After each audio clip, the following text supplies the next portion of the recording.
ये बुद्धिमत्ता आपके लिए काम करती है या आपके खिलाफ काम करती है, ये चीज आपके जीवन की प्रकृति को तय करेगी।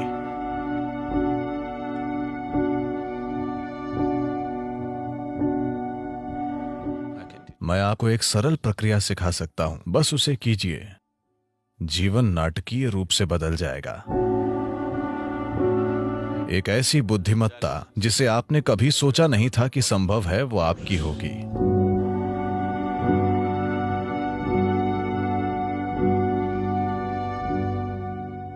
आधुनिक विज्ञान आज ये मानता है कि आकाशीय बुद्धिमत्ता जैसी कोई चीज होती है, यानी अंतरिक्ष या खाली स्थान में एक तरह की बुद्धिमत्ता है। ये बुद्धिमत्ता आपके लिए काम करती है या आपके खिलाफ काम करती है, ये चीज आपके जीवन की प्रकृति तय करेगी। आप एक धन्य प्राणी होंगे या बाकी जीवन भर मुश्किलों से लड़ते रहेंगे, ये बस इस पर निर्भर करता है कि ये आकाशीय बुद्धिमत्ता आपके साथ कैसा बर्ताव करती है।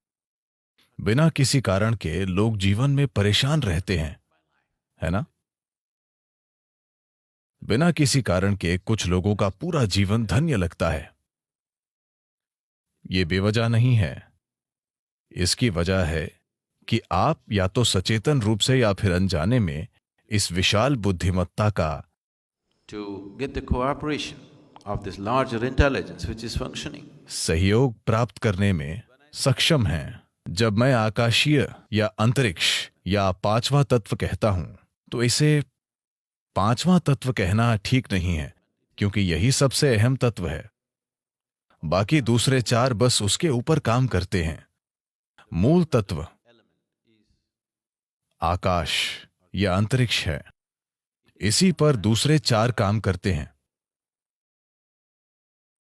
हम यहां एक गोल ग्रह पर बैठे हैं और यह घूम रहा है। पृथ्वी का घूमना, सौर मंडल, हर चीज। मैं चाहता हूं कि आप ये जान लें कि आकाश ने हर चीज को अपने स्थान पर थाम रखा है। आप अपने स्थान पर अपने आप नहीं बैठे हैं, इसीलिए नहीं कि आपके पास बैठने के लिए नितंब हैं। आप अपनी जगह पर सिर्फ इसलिए बैठे हैं क्योंकि आकाश ने आपको थाम रखा है ना? You think it's your buttock? आपको लगता है कि यह नितंब की वजह से है, आपके नितंब से नहीं। आकाश ने आपको थाम रखा है। आकाश ने पृथ्वी को अपनी जगह पर थाम रखा है। यह आकाश है जिसने सौर मंडल को थाम रखा है। यह आकाश है जिसने इस आकाश गंगा को थाम रखा है। आकाश ने ही पूरे ब्रह्मांड को थाम रखा है और कोई तार नहीं बंधा है। बस यूं ही, बस ऐसे ही थाम कर रखा है। अब ये आकाश, अगर आप जानते हैं कि इसका सहयोग कैसे लें, अगर आप जानते हैं कि अपने जीवन में आकाश का सहयोग कैसे प्राप्त करना है, तो आपका जीवन धन्य होगा। मैं आपको एक सरल प्रक्रिया सिखा सकता हूं, जो वैसे भी हमेशा आप में से आधे लोग नहीं करेंगे। आप बस इतना कीजिए। सूर्योदय के बाद सूरज के 30 डिग्री का कोण पार करने के पहले, 30 डिग्री का मतलब इतना, 30 डिग्री के कोण को पार करने से पहले आकाश की ओर देखें और आपको आज थामने के लिए नमन करें। जब यह 30 डिग्री को पार कर जाता है, दिन के दौरान किसी भी समय ऊपर देखें और फिर से नमन करें। सूर्यास्त के बाद एक बार फिर ऊपर देखें और नमन करें। ऊपर किसी भगवान को नहीं, बस आकाश को। आपको आज थामने के लिए बस ऐसा कीजिए। जीवन नाटकीय ढंग से बदल जाएगा। क्या आपने गौर किया है कि तेंदुलकर भी ऊपर देखते हैं?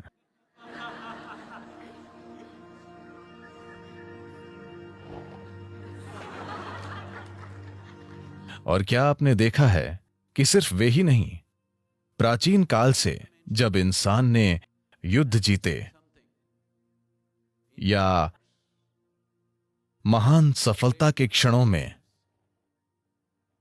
क्योंकि अनजाने में एक एहसास होता है, ठीक है, उनमें से कुछ लोग ऊपर वाले को देख रहे होंगे, पर उनमें से ज्यादातर जो लोग चोटी पर चढ़ने में सफल हुए, माउंट एवरेस्ट पर, तो यह स्वाभाविक रूप से होगा।